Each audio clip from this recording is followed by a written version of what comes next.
الرحمن الرحیم۔ ختم نبوت کا جو ٹاپک ہے یا جو سبجیکٹ ہے، یہ صرف کوئی ایسا ٹاپک نہیں ہے کہ یار چلو انٹرسٹنگ ہے تو پڑھ لیا، جیسے کہتے ہیں یار ہسٹری ہے چلو کوئی واقعات ہیں تو پڑھ لیا، تو یہ کوئی دلچسپی کا صرف موضوع نہیں ہے، بلکہ یہ ہمارے ایمان اور عقیدے کا موضوع ہے۔ اس کے بعد بغیر ایمان مکمل نہیں ہو سکتا، تو اس لیے بھی اہم ہے کہ یہ ہمارے ایمان کا حصہ ہے، عقیدے کا حصہ ہے، اس کے بغیر ایمان مکمل نہیں ہو سکتا۔ تو یہ صرف دلچسپی کا موضوع نہیں ہے، پہلی بات آپ یہ سمجھ لیں۔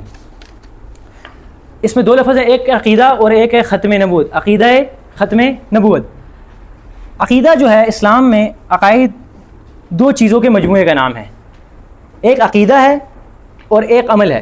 ایک کیا چیز ہے؟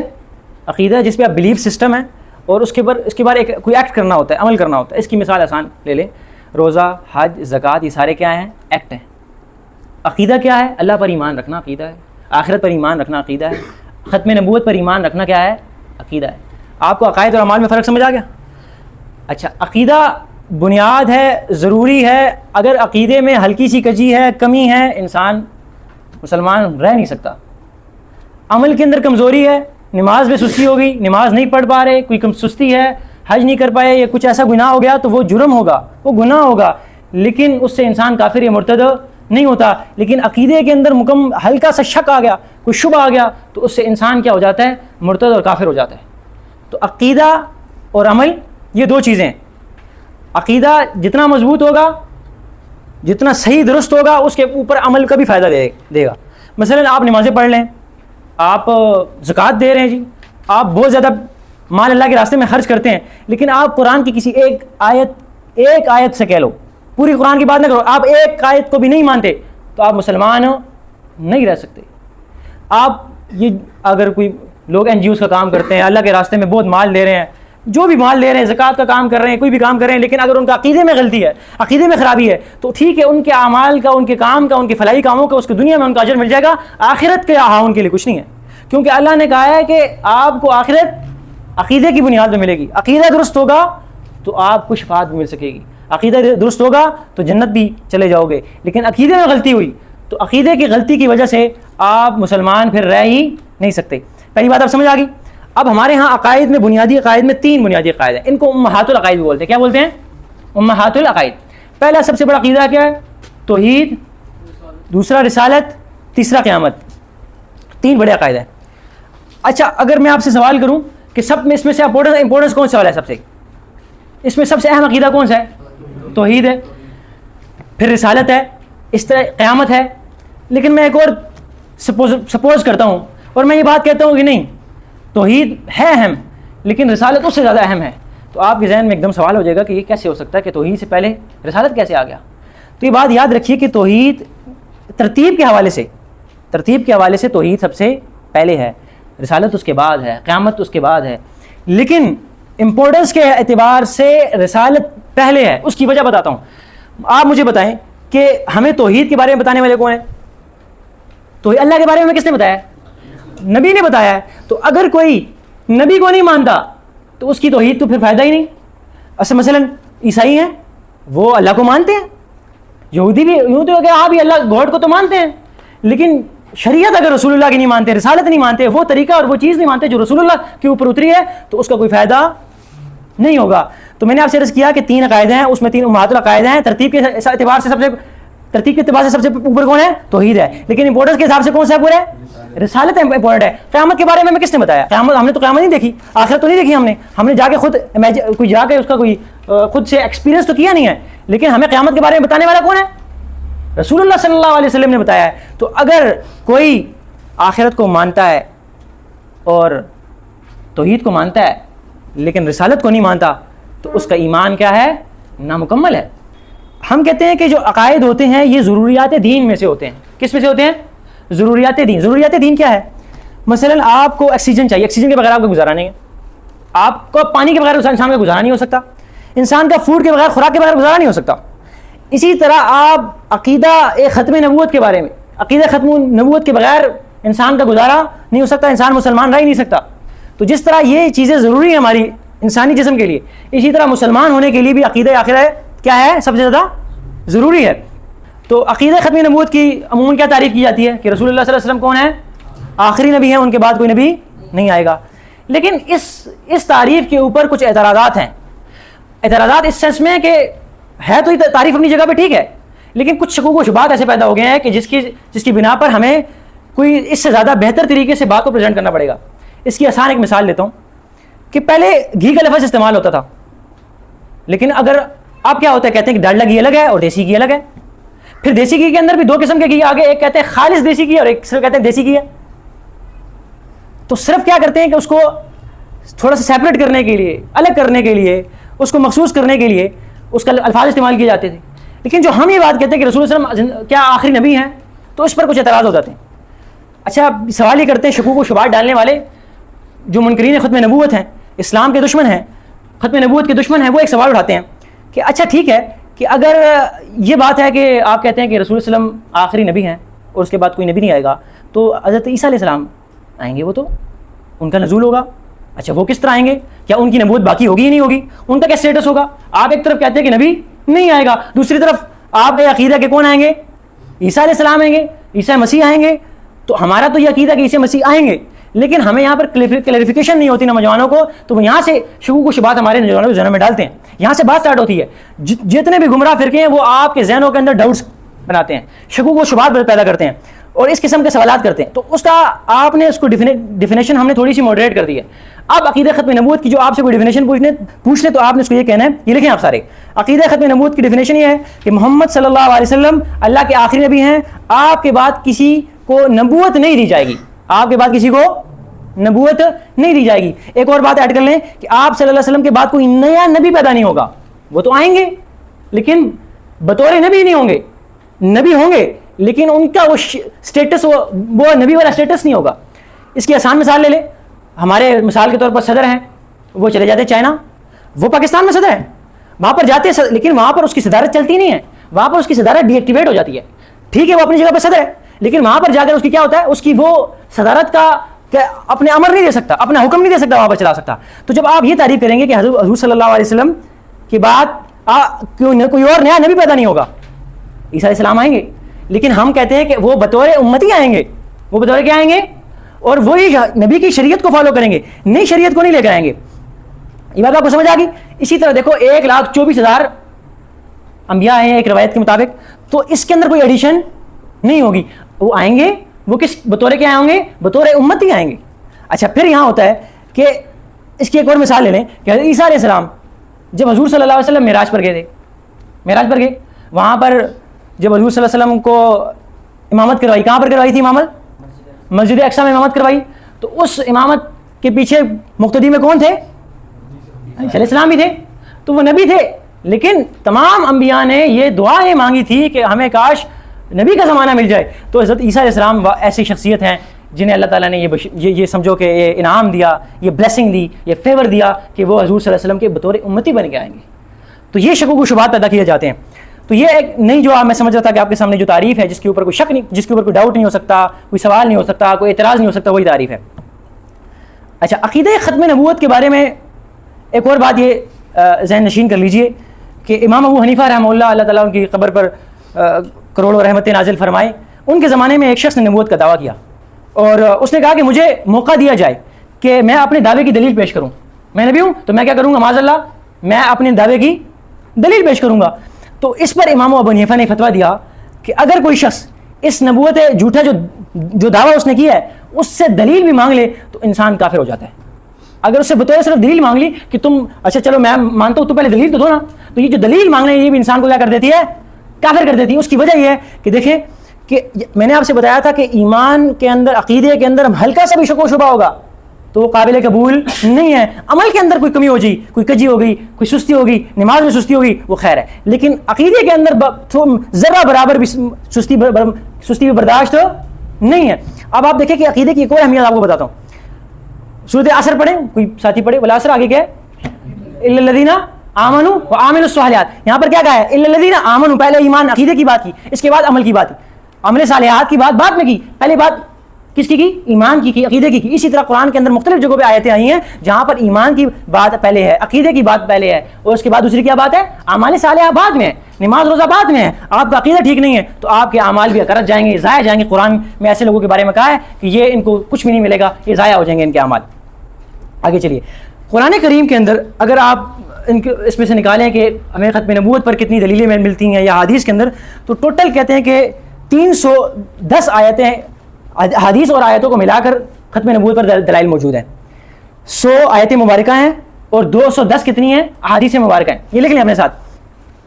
اب دیکھیں کہ قرآن کریم کے اندر جو اب بہت سی سب سے سمجھو کہ بہت کیٹیگوریکلی جو ایک آیت آئی ہے وہ سورہ احزاب کی آئی ہے, اور آپ نے سنی بھی ہوگی کہ ما کان محمد ابا احد من رجالکم ولکن رسول اللہ وخاتم النبیین وکان اللہ بکل شیء علیما, کہ محمد صلی اللہ علیہ وسلم تمہارے مردوں میں سے کسی کے باپ نہیں, لیکن وہ اللہ کے کیا ہیں, رسول ہیں, اور تمام نبیوں میں سے سب سے آخری نبی ہیں, اور اللہ ہر بات کو خوب جاننے والا ہے. یہ اتنی کیٹیگوریکلی, اتنی سمپل, اتنی کلیئر ہے کہ اس کے بعد کوئی بات رہ نہیں جاتی, کوئی بات کر ہی نہیں سکتا. اسی کے ساتھ قرآن کے اندر اور بھی آیاتیں آئی ہیں, جیسے الیوم اکملت لکم دینکم, کہ آج میں نے کیا کر دیا, تمہارا دین تم پر کیا کر دیا, مکمل کر دیا, اور تمہارے لیے کیا کیا, اسلام کو میں نے پسند کر لیا. تو یہ بھی کیا ہے, ختم نبوت کی بڑی دلیل ہے. وہ پچھلی والی سورہ احزاب کی ہے اور یہ والی سورت بقرہ کی 4 نمبر آیت ہے. حدیث کے اندر آتا ہے, حدیث کے اندر ایک آپ نے مثال سنی ہوگی کہ مفہوم اس کا یہ ہے کہ حضور نے فرمایا کہ میری نبوت کی مثال ایسی ہے کہ آپ کوئی شاندار گھر کو دیکھیں, لیکن آپ دیکھیں کہ اس کے اندر ایک چھوٹی سی اینٹ باقی ہو, اور سارے آ کر ارد گرد دیکھیں کہ یار یہ سارا کچھ تو ایک چھوٹی سی یہ جگہ رہ کیسے گئی ہے, بہت خوبصورت عمارت ہے, لیکن وہ چھوٹی سی جگہ جو رہ گئی ہے, یہ جو ایک اینٹ رہ گئی ہے, وہ کہاں میں ہوں. تو یہ کتنی کلیئر احادیث ہیں جو ہمیں سیرت سے ملتی ہیں. اسی طرح احادیث کی روح سے حضور صلی اللہ علیہ وسلم کا ارشاد ہے کہ انا آخر الانبیاء وانتم آخر الامم, کہ میں آخری نبی ہوں اور تم کیا ہو, آخری امت ہو. یہ لکھ لیں اپنے ساتھ, چھوٹی چھوٹی حدیث ہیں, آپ کو یاد ہونی چاہیے. اسی طرح آپ یہ مشہور حدیث ہے کہ لو کان بعدی نبی لکان عمر بن خطاب, کہ میرے بعد کوئی نبی ہوتا تو کون ہوتا, عمر بن خطاب ہوتا. اس میں 2 باتیں, ایک تو کہا کہ میرے بعد کوئی نبی نہیں آئے گا, دوسرا اس آیت سے مراد یا اس حدیث سے مراد کیا ہے, مراد یہ ہے کہ اس سے حضرت عمر کا مرتبہ عظمت بیان کی گئی کہ میرے بعد کوئی نبی ہوتا تو وہ عمر ہوتا. عمر ایسی شخصیت تھی, اس کی وجہ یہ تھی کہ بہت سے اعمال, بہت سے ایسی چیزیں جو وہ سوچتے تھے یا جو وہ مشورہ دیتے تھے صحابہ, ایون آپس میں صحابہ ایک دوسرے کو مشورہ دیتے تھے, حضور بھی حضرت عمر سے مشورہ لیتے تھے. تو ہوتا یہ تھا جو مشورہ حضرت عمر دیتے تھے, اللہ تعالیٰ کی طرف سے بھی وہی مشورہ آ جاتا تھا بعض مرتبہ. تو یہ اللہ کی رائے یا اللہ کا جو حکم آتا تھا وہ بعض مرتبہ اکثر بیشتر کیا ہوتا تھا کہ وہ رسول اللہ صلی اللہ علیہ وسلم کے جو خلفائے راشدین میں سے ہیں عمر بن خطاب, ان کی رائے سے زیادہ ملتا تھا, سملیرٹیز اس میں ہوتی تھی. آگے آ جائیے. اسی طرح جو ایک اور مشہور حدیث ہے سنن نبی داؤد اور جامع ترمذی کی حدیث ہے کہ وَإِنَّهُ سَيَكُونُ فِي أُمَّتِي 30 كَذَّابُونَ, فرمایا کہ حضرت صبحان رضی اللہ سے روایت ہے کہ حضور صلی اللہ علیہ وسلم نے فرمایا کہ میری امت میں 30 جھوٹے ہوں گے, اور ہر ایک کیا کرے گا, نبی ہونے کا دعویٰ کرے گا, حالانکہ میں خاتم النبیون ہوں اور میرے بعد کوئی نبی نہیں ہوگا. یہ اتنی بہت کلیئر حدیث ہے, اور اس جیسی سمجھو کہ یہ بھی بہت کلیئر دلیل ہے آپ کے پاس. حضور نے کیا فرمایا ہے کہ میری امت میں 30 جھوٹے دعوے دار آئیں گے, ہر ایک جو دعویٰ کرے نبوت کرے گا, اور کہا کہ میں خاتم نبیین ہوں اور میرے بعد کوئی بھی نبی نہیں آئے گا. آگے چلیے. اب آپ دیکھیں, میں یہ کرنا چاہتا ہوں کہ اگر آپ کو سوال یہ ہے کہ کیا ہمیں ان سارے ختم نبوت کا کہ جو جنہوں نے نبوت کا دعویٰ کیا جھوٹا, ان کے بارے میں علم ہے یا نہیں ہے, ان کے بارے میں کیا پتہ ہے. تو اگر آپ کو کسی چیز کو پروٹیکٹ کرنا چاہتے ہیں تو آپ کا اس کے دشمنوں کا پتہ آپ کو پتہ ہونا چاہیے. اگر آپ کو اپنے دشمنوں کا پتہ نہیں ہے تو آپ اپنے پروٹیکشن نہیں کر سکتے. مثلا پاکستان نے اپنا دفاع کرنا ہے تو پاکستان کو پتہ ہونا چاہیے کہ میرا دوست کون ہے, دشمن کون ہے.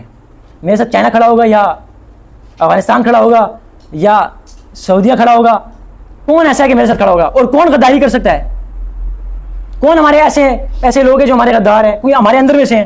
تو یہ ہمارے ایجنسیز کا کام ہوتا ہے, وہ اس پر بیٹھتی ہیں, سوچتی ہیں, باتیں کرتی ہیں, انالیسس ہوتا ہے, ریسرچ ہوتی ہے, پوری ٹیمز بیٹھی ہوئی ہیں, تو وہ ان کا یہ انالیسس ہوتا ہے, وہ جج کرتی ہیں کہ کون ہمارے دشمن ہے, کون ہمارے خلاف ہے. اسرائیل ہمارے خلاف ہے, ان کی ایجنسیز ہمارے خلاف ہے, امریکہ کی ایجنسیز ہمارے خلاف ہیں, کون ہمارے خلاف کام کر رہے ہیں. تو ہمیں یہ معلوم ہونا چاہیے کہ وہ ختم نبوت کے منکرین کون ہیں, اور کون اس ختم نبوت کے کاز کو کمزور کرنے والے کون ہیں, سلو پوائزننگ کون کر رہا ہے, کون سافٹ کارنر, ان کی اس طرح کے ختم نبوت کے منکرین کو سافٹ کارنر کون لوگ دے رہے ہیں. اگر آپ کو یہ صحیح علم نہیں ہوگا, اس کا ادراک نہیں ہوگا, تو آپ پروٹیکٹ نہیں کر سکتے, آپ ختم نبوت کا دفاع نہیں کر سکتے. صلی اللہ علیہ وسلم کے ابھی حیات تھے, زندگی کے اندر ہی جھوٹے دایان نبوت نے اعلان کر دیا, اور اس میں اللہ تعالیٰ کی حکمت تھی. حکمت یہ ہو سکتی ہے کہ تاکہ آنے والی امت کو پتہ لگ جائے کہ حضور نے جھوٹے دعوے داروں کے ساتھ کیا حال کیا, ان کے ساتھ کیسا رویہ اختیار کیا. تو حضور کی حیات مبارکہ میں 2 بڑے مدعیان نبوت کھڑے ہوئے جنہوں نے جھوٹے دعوے کیے نبوت کے. اس میں سے ایک جو تھے اسود عنسی تھے جو یمن کے رہنے والے تھے, اور اس کے بارے میں حضور نے کہا تھا کہ کون ہے جو اس کو قتل کرے اور میرا جو ہے نا وہ دل ٹھنڈا کر دے. اسود عنسی نام تھا ان کا. ان کو قتل کرنے والے حضرت فیروز رضی اللہ تعالیٰ عنہ نے ان کو جہنم حاصل کیا تھا. حضور کے زمانے میں بالکل بھی کوئی چھوٹا سا کسی کے ساتھ اس معاملے پر بھی کوئی نرمی نہیں کی گئی. بالکل کیٹیگوریکلی ان کو جو ہے نا وہ مرتدین کے اندر ڈالا گیا اور ان کا جو ہے وہ ان کو قلع قمع کیا گیا. بالکل سستی نہیں گئی. یہ شروع سے حضور کے زمانے سے اس پر بہت کیٹیگوریکلی حضور صلی اللہ علیہ وسلم کی بات تھی کہ ان کو نہیں چھوڑا جائے گا. جھوٹے دعوے دار نبوت کو برداشت نہیں کیا جائے گا. اسی طرح حضور کے زمانے میں حضور کے ابھی زندہ تھے کہ کہتے ہیں کہ مسیلمہ کذاب نے نبوت کا جھوٹا دعویٰ کیا, اور اس کے ماننے والے مسیلمہ کذاب نے جھوٹا دعویٰ کیا. یہ یمامہ کا رہنے والا تھا. یمامہ کا رہنے والا تھا مسیلمہ کذاب. اور اس نے کہتے ہیں کہ حضور صلی اللہ علیہ وسلم کو خط لکھا اور اپنے 2 بندوں کو کیا بھیجا کہ جاؤ اور میرا خط کس کو دے دو, نبی کریم صلی اللہ علیہ وسلم کو دے دینا. 2 وہ خطوط دینے والے آئے, ایلچی جن کو کہتے ہیں, ڈپلومیٹس بھی کہہ سکتے ہیں آپ. وہ آئے اور آ کر خط دیا. حضور نے خط کھولا, خط کو پڑھا. خط میں لکھا یہ تھا کہ یہ خط اللہ کے رسول مسیلمہ کی طرف سے, اللہ کے رسول محمد بن عبداللہ کی طرف. اپنے آپ کو بھی رسول کہا اور حضور صلی اللہ علیہ وسلم کو بھی کیا کہا, رسول کہا, اور کہا کہ جیسے آپ کو رسول بنایا گیا ہے میں بھی رسول ہوں, ہم دونوں ڈیوائڈ کریں گے, ہماری حکومتیں کیا ہو جائیں گی, ڈیوائڈ ہو جائیں گی. پھر میں عربی میں یہ عبارت ہے کہ انی اشرکت فی الامر, کہ ہم دونوں کیا ہیں اس کے اندر شریک ہیں, اس حکم کے اندر, اس کام کے اندر, ختم نبوت میں ہم دونوں کیا ہوں گے, شریک ہوں گے. اور اس کے اندر اگر انگلش کے اندر جو اس کی ٹرمنالوجی استعمال کی جاتی ہے کو پروفٹ ہوں گے, آپ بھی ہوں گے اور میں بھی ہوں گے, آپ بھی نبی ہوں گے میں بھی نبی ہوں گا. تو حضور صلی اللہ علیہ وسلم نے کہا کہ یہ جو بات ایلچی جو آئے ہوئے تھے, ڈپلومیٹس جو آئے ہوئے تھے, ان سے کہا کہ جو بات یہ تمہارا مسلمے نے کہا ہے وہ خط ہے, کیا تمہیں اس بات کو مانتے ہو؟ پہلے کہا کہ مجھے نبی مانتے ہو, کہاں مانتے ہو؟ اور کہا کہ جو اس کو مسلمہ کو بھی نبی مانتے ہو؟ اس نے کہا کہ مانتا ہوں. تو کہا کہ حضور صلی اللہ علیہ وسلم انتہائی ان کو غصہ آیا اور کہا کہ اگر ڈپلومیٹس کو مارنا, اگر ڈپلومیٹس کو قتل کرنا جائز ہوتا تو میں تم دونوں کی گردنیں اڑا دیتا ادھر ہی, اور ان کو وہاں سے روانہ کر دیا. ایلچیوں کو قتل کرنا جائز نہیں تھا, ڈپلومیٹس کو قتل نہیں کیا جاتا. یہ بدبخت اسرائیل والے ہیں جو گالی آ رہی منہ میں میرے, تو یہ لوگ کسی چیز کا بھی خیال نہیں رکھتے. مسلمانوں کو یہ شروع سے طریقہ کار رہا ہے کہ وہ ڈپلومیٹس کے لیے کیا کرتے ہیں, اس کو قتل کرنا جائز نہیں ہوتا. تو رسول اللہ صلی اللہ علیہ وسلم نے ان کو بھیج دیا. پھر سیدنا عثمان رضی اللہ تعالیٰ عنہ کا زمانہ آیا, اور اس زمانے کے اندر حضرت عبداللہ بن مسعود رضی اللہ تعالیٰ عنہ کو حضرت عمر رضی اللہ تعالیٰ عنہ نے مبعوث کیا تھا, بھیجا تھا کوفے کی طرف بھیجا. اور عبداللہ بن مسعود وہ شخصیت ہیں کہ اربع عبداللہ کے اندر جب ہم نام لیتے ہیں نا کہ 4 عبداللہ ہیں, تو سب سے ٹاپ میں عبداللہ بن مسعود کا نام آتا ہے, فقہاء صحابہ میں آتا ہے, علماء اور قبائل صحابہ میں آتا ہے, قراء صحابہ میں نام آتا ہے. کوئی عام صحابی نہیں تھے. عبداللہ بن مسعود کے بارے میں حضرت عمر ان کو بھیج رہے تھے کوفہ کی طرف, اور کوفہ کی طرف بھیجنے سے پہلے کہا کہ میں عبداللہ بن مسعود کو قاضی بنا کر کوفہ کی طرف بھیج رہا ہوں, اور میں یہ قربانی دے رہا ہوں, میں اپنی ضرورت کو قربان کر کے تمہاری طرف بھیج رہا ہوں کہ مجھے اس کی کیا ہے ضرورت ہے, اور آپ کو میں ترجیح دے رہا ہوں. تو عبداللہ بن مسعود وہاں پر گورنر تھے, قاضی تھے وہاں پر. تو ان کو پتہ لگا کہ یہاں پر مسلمہ کذاب کے ماننے والے کچھ لوگ بیٹھے ہیں, انہوں نے گھر کے اندر بیٹھ کے کچھ باتیں کرتے ہیں اور کچھ باتوں کو جو ہے نا وہ ڈسکس کرتے ہیں, مسلمہ کذاب کو مانتے ہیں نبی. تو عبداللہ بن مسعود نے بلوا لیا ان سب سے پوچھا کہ ہاں بتاؤ کیا معاملہ ہے. تو کچھ نے تو کیا کیا, دوبارہ اسلام قبول کر لیا, اور اس میں سے کچھ جو لوگ تھے ان لوگوں نے جو انکار کیا, تو جنہوں نے انکار کیا تو ان کو فوراً کہا کہ قتل کر دیا. اور اس میں کہا کہ ایک شخص وہ تھا جو یہ ایلچی بن کر آیا تھا, اس کو پہچان لیا عبداللہ بن مسعود نے, اور کہا کہ تم وہی ہو جو تم ایلچی بن کر آئے تھے رسول اللہ علیہ وسلم کے سامنے, اور تم ڈپلومیٹس تھے, تمہیں رسول اللہ نے چھوڑ دیا تھا. کہا کہ میں وہی ہوں. فرمایا کہ تم اس ٹائم ایلچی بن کر آئے تھے, ہاں تسی ایلچی نہیں ہو, ادھر آ جاؤ. تو اس کو فوراً کیا کر دیا, اس کا قلع قمع کر دیا, اس کے ساتھ کوئی نرمی نہیں رکھی. تو یہ تاریخ رہی ہے کہ اس طرح کے لوگوں کو کبھی برداشت نہیں کیا گیا. ایسے لوگوں کے ساتھ بہت کیٹیگوریکلی ان کو جو ہے وہ کیفر کردار تک پہنچایا گیا ہے. مسیلمہ کذاب کو حضور کے زمانے میں تو یہ قتل نہیں ہو سکے, لیکن اس کے بعد جب حضرت ابو بکر صدیق رضی اللہ تعالیٰ عنہ کا دور آیا تو انہوں نے ان کے زمانے میں مختلف فتنے کھڑے ہوئے. ارتداد کا فتنہ کھڑا ہوا, زکوٰۃ کے منکرین کا فتنہ کھڑا ہوا, اور باوجود کہ رقیق القلب اتنے نرم دل والے تھے, اتنا مطلب آپ سمجھے کہ سافٹ کارنر والے تھے, لیکن ارتداد کے خلاف, منکرین ختم نبوت کے خلاف اتنا اسٹرانگ انہوں نے سمجھو کہ ایکشن لیا کہ تاریخ میں یہ امت کو بتا دیا کہ ختم نبوت پہ کمپرومائز نہیں ہو سکتا. سب کچھ ہو سکتا ہے لیکن ختم نبوت پہ ہم بالکل مضبوطی کے ساتھ کھڑے رہیں گے. تو مسلمہ کو جو مارنے والے تھے, شہید کرنے والے تھے, مسلمہ کو مطلب قتل کرنے والے تھے, اس میں نام آتا ہے حضرت وحشی رضی اللہ تعالیٰ عنہ کا آتا ہے, وحشی بن حرب. اور یہ وہ تھے جنہوں نے کس کو قتل کیا تھا؟ حضرت حمزہ کو قتل کیا تھا, اور کہا تھا کہ اسی نیزے سے میں نے سب سے قیمتی ترین شخص کو قتل کیا ہے, اور اسی نیزے سے میں نے سب سے بدترین شخص کو قتل کیا ہے. اس کو شہید کیا, ان کو کیا کیا تھا؟ قتل کیا. تو اللہ تعالیٰ نے پھر ان کو عزت دی. اللہ تعالیٰ نے کیا دیا ان کو؟ وحشی کو کیا دی؟ عزت دی. اب میں آپ کے سامنے صرف یہ تھوڑا سا واقعہ رکھنا چاہتا ہوں کہ یمامہ کا مارکا ہوا. اسلام کے اندر حضور صلی اللہ علیہ وسلم کے زمانے میں تقریباً 83 جنگیں لڑی گئی ہیں, اور یہ 83 کی 83 جنگیں اسلام کے دفاع میں, اس میں کچھ غزوات ہیں اور کچھ سرایاں ہیں. کچھ غزوات جس میں حضور صلی اللہ علیہ وسلم بذات خود شریک ہوئے, اور کچھ وہ ہیں جس میں حضور نے اپنے صحابہ کو بھیجا, صحابہ کو روانہ کیا. تو آپ دیکھیں کہ جو 83 جنگیں ہوئی ہیں یہ ایک طرف اسلام کی دفاع کے لیے ہوئی ہیں, اور ایک جنگ ہوئی ہے یمامہ جو حضور صلی اللہ علیہ وسلم کی ختم نبوت کے لیے ہوئی ہے. ختم نبوت کے دفاع کے لیے جنگ لڑی گئی. صرف اس کا واحد کاز یہ تھا کہ مسلمہ کے پاس 40,000 کا لشکر تھا, اور اس کے پاس پاور تھی, اور اس نے اپنی ختم نبوت کا دعویٰ کیا ہوا تھا, اس کے پاس پروٹوکول تھا, پاور تھی. تو اس کا قلعہ کما کرنے کے لیے حضرت ابوبکر صدیق رضی اللہ تعالیٰ عنہ نے 3 لشکر بھیجے, خالد بن ولید, شرحبیل, اور اس طرح لشکروں کو فوج در فوج بھیجا. میں آپ سے عرض یہ کرنا چاہ رہا ہوں کہ یہ جو مارکہ یمامہ تھا یہ انتہائی گمسان کی جنگ ہوئی, اور انتہائی مشکل مارکہ تھا. اور مارکہ اس لحاظ سے مشکل تھا کہ اگر آپ دیکھیں کہ تقریباً اس کے اندر جو مسلمانوں کی جو تعداد ہے, جو شہداء کی تعداد ہے, اس میں 1200 مسلمان شہید ہوئے ہیں. اگر ٹوٹل جتنی جنگیں لڑی گئی ہیں, ٹوٹل جنگیں لڑی گئی ہیں, اس میں مسلمانوں کے 259 مسلمان شہید ہوئے ہیں, اور صرف ایک واحد جنگ یمامہ میں 1200. اب اس میں سے جو کبائر صحابہ تھے, بڑے صحابہ تھے, فقہاء صحابہ تھے, قراء صحابہ تھے, حافظ صحابہ تھے. ہمارے ہاں تو قاری کا لفظ ایک استعمال کر دیا جاتا ہے, لیکن قاری سے مراد جو قراء صحابہ اس وقت کے صحابہ تھے وہ عالم بھی تھے, فقیہ بھی تھے. اس میں سے 700 کبائر صحابہ, حفاظ صحابہ, جن کے دلوں میں, جن کے سینوں میں قرآن موجود تھا, وہ شہید کیے گئے. اور کس کاز کے لیے؟ ختم نبوت کے کاز کے لیے انہیں شہادتیں تھیں. اور 27,000 منکرین ختم نبوت کا قلعہ کما کیا گیا. 27,000 منکرین ختم نبوت, اور اس میں سے 1200 مسلمان, اور اس میں سے 700 کبائر صحابہ جو قراء صحابہ تھے. جو میں کہہ رہا ہوں کہ آج کے تمام جتنے بھی ائمہ گزرے ہیں, تمام علماء, تمام پیر حضرات سارے اکٹھے ہو جائیں, ایک صحابی کے برابر نہیں ہو سکتے اس کا مقام. اتنے لوگوں نے, یہ لوگوں نے ختم نبوت پر قربانیاں دیں. آج جن لوگوں نے, جس صحابہ نے جس ٹاپک کے لیے, جس کاز کے لیے خود قربانیاں دی ہیں, آج میں اور آپ بیٹھ کے لیے اس کو ڈسکس کر رہے ہیں. تو آپ بھی قیمتی ہیں, یہ محفل بھی قیمتی ہے. یہ کوئی عام محفل نہیں ہے, یہ حضور کی ذات کے لیے کی دفاع کے لیے محفل سجائی گئی ہے. یہاں پر حضور کی بات کی دفاع بھی ہو رہی ہے, حضور کی ذات کی بھی دفاع ہو رہی ہے. اور ختم نبوت حضور کی ذات پہ بھی ڈاکا ہے, حضور کی بات پر بھی ڈاکا ہے. تو ختم نبوت کے معاملے میں کوئی کجی نہیں. اور اس کے اندر بھی جو 700 کے علاوہ 70 بدری صحابہ بھی تھے.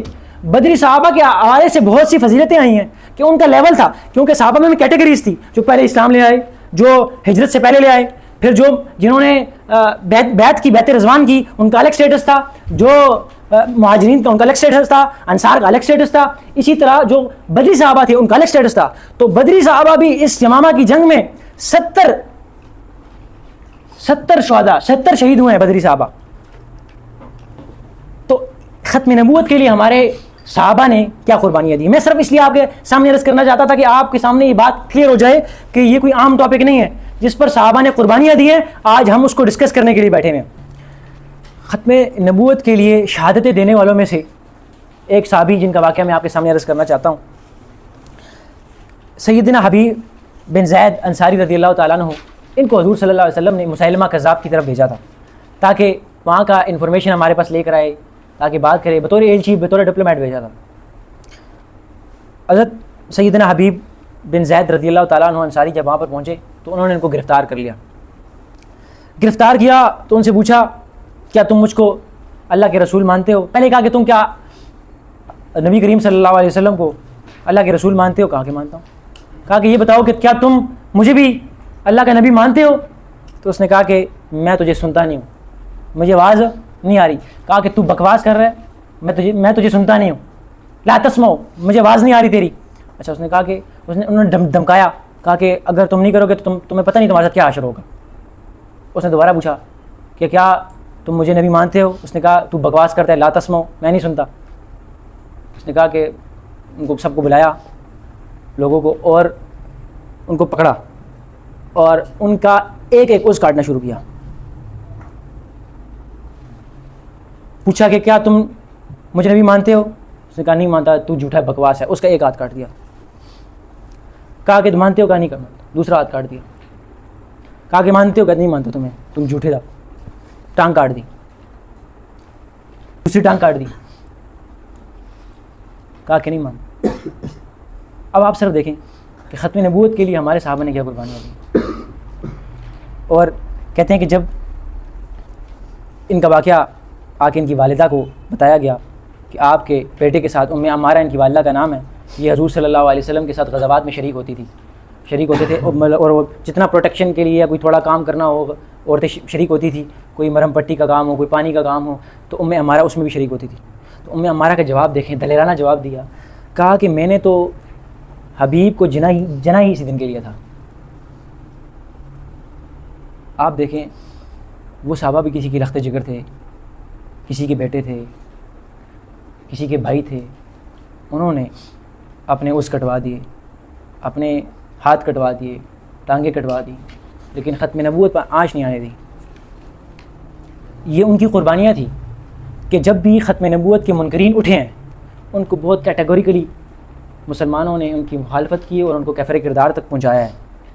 تو جب اتنی قربانیاں دی گئی تو اس کے بعد جتنے بھی لوگ آئے، کسی کی جرت نہیں بنی کہ وہ ختم نبوت کا دعویٰ کرے۔ تو پھر ایک اور پینترا بدلایا گیا۔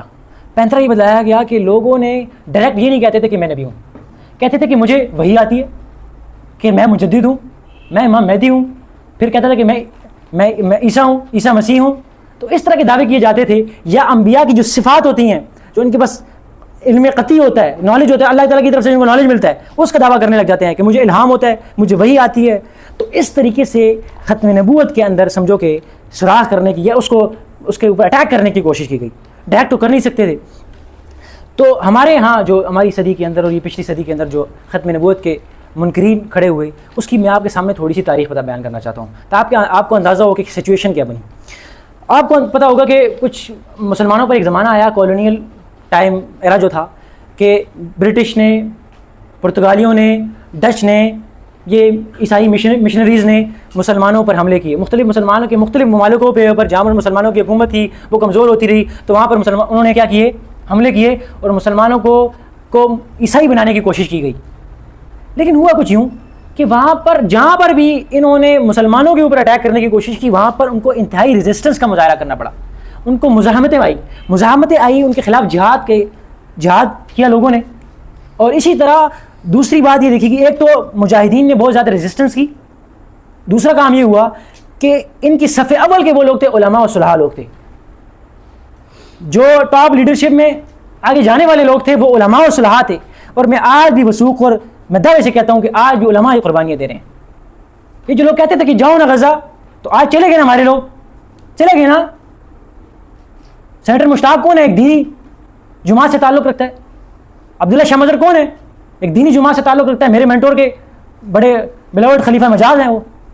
تو ان لوگوں نے قربانیاں دی ہیں، میں پہلے سے عرض کرتا ہوں، علماء صلحاء نے قربانیاں دی ہیں، اور انہوں نے بوٹ پالش کی انگریزوں کے ساری زندگی، صرف مسلمانوں کو بدنام کرنے کے لیے۔ تو جو ریزسٹنس آئی، اب اس ریزسٹنس کے اوپر عیسائیوں نے، انگریزوں نے ریسرچ کی۔ انگریزوں کی بڑی بات اچھی ہے کہ وہ ہر چیز کے اوپر ریسرچ کرتے ہیں، انالیسس کرتے ہیں، وہ دیکھتے ہیں کہ یار ہمیں اس جگہ پر کامیابی کیوں نہیں ہوئی، اگر یہاں پر ناکامی ہوئی تو ناکامی کیوں ہوئی، تو وہ صدیوں ریسرچ جاری رہتی ہے۔ اور آپ نے دیکھا ہوگا اسی لیے یورپ پوری ریسرچ کے حوالے سے مشہور ہے۔ آپ پورے یورپ میں دیکھیں، وہاں پر جتنے یہ پاکستان سے بھی جو لوگ ویزا جن کا لگتا ہے، ان کی بنیاد یہ ہوتی ہے کہ یہ ہمارے پاس ریسرچ کے لیے آئے گا تو ہم ٹھیک ہے، ریسرچ کے لیے نہیں آتا تو نہیں۔ ہمارے یہاں ریسرچ کے حالات ماڑے ہیں پاکستان میں، اور وہ ریسرچ کرتے ہیں۔ اور یہ ان کا ہے کہ اپنی ناکامیوں کے اوپر سوچتے ہیں, انالیسس کرتے ہیں, فیڈ بیک لیتے ہیں کہ ہاں ہم سے کیا کمزوری ہوگی, ہم کیا وجہ ہوئی کہ ہم مسلمانوں کو کنٹرول نہیں کر پا رہے, اور ہم اس کے متبادل ان علاقوں پر جہاں مسلمان نہیں ہیں وہاں کنٹرول کر پا رہے ہیں جلدی سے, وہاں ان کو ہم نے عیسائی بھی بنا لیا, لیکن مسلمان بڑی مشکل سے نہ عیسائی ہوتے ہیں, نہ وہ نہ ہم کو ٹکر دے سکتے ہیں, اور ہمیں بہت خطرناک قسم کی ریزسٹنس اس کی طرف سے آ رہی ہے. اور دو کازز بتائی کہ ان کے اندر جہاد کا جذبہ ہے, اور دوسرا ان کے علماء صلحاء پر اس سب میں کھڑے ہوئے ہیں. یہ ان کی اپنی رپورٹس کہتی ہیں. اب ہوا یہ کہ انہوں نے کہا کہ یار اب ایسا کیا طریقہ کار کیا جائے کہ کسی طریقے سے یہ جہاد کا جذبہ ختم کیا جائے, کیسے کوئی ایسی ترتیب بنائی جائے کہ اس کے اندر لو پھول آ جائے. تو اس کے لیے انہوں نے ترتیب بنائی, اور انہوں نے کام کیا کہ ایک تو ہم نے کیا کرنا ہے کہ ہم نے جہاد کو بدنام کرنا ہے, جہاد کا نام لینے والوں کو بدنام کرنا ہے, دنیا میں جو لوگ جہاد کرتے ہیں ان کو بدنام کرنا ہے, اور کسی طرح جہاد کو ختم کر دیں, جہاد کے اصولوں کو ختم کر دیں. آج بھی بہت سے لوگ نام اسلامک اسکالر لگایا ہوتا ہے, لیکن وہ ڈائریکٹ تو جہاد کا انکار نہیں کرتے, لیکن کہتے ہیں جی خیر ہے مسلمان لیٹ جائیں, مسلمان لیٹ جائیں اور خیر ہے ان کے اوپر اٹیک ہو جائیں, خیر آ جاؤ. تو ہمیں یہ بزدلی کے نعرے ہمیں پسند نہیں ہیں. مسلمان دلیر ہوتا ہے, اس کے اوپر اللہ کے اوپر اس کو توکل ہوتا ہے. تو پہلا کام انہوں نے کیا کیا جائے, جہاد کو بدنام کیا جائے, جہاد کرنے والوں کو بدنام کیا جائے. ایک زمانہ آ چکا تھا پاکستان کے اوپر, پوری دنیا کے اوپر, کہ جہاد کا کوئی نام نہیں لیتا تھا, جہاد کو گالی بنا دیا, جہاد کو دہشت گردی کے ساتھ اٹیچ کر دیا گیا. یہ تو غزہ والوں کا شکریہ ادا کرو کہ اللہ تعالیٰ نے ان کی برکت سے آج جہاد کے نعرے لگ رہے ہیں, جہاد کی بات ہو رہی ہے, کھل کر ہو رہی ہے, اور ان مسلمان بغیرتوں کو, حکمرانوں کو بھی غیرت آ رہی ہے. اور اب آگے پاکستان کے پاس آؤ, ہمارے پاس آپ کے ساتھ اسٹریٹجک الائنس کرتے ہیں. ان بغیرتوں کو ہم پہلے سے کہتے رہے کہ تم نیٹو جیسا الائنس بنا لو, تمہیں کوئی آنکھ اٹھا کے نہیں دیکھ سکتا.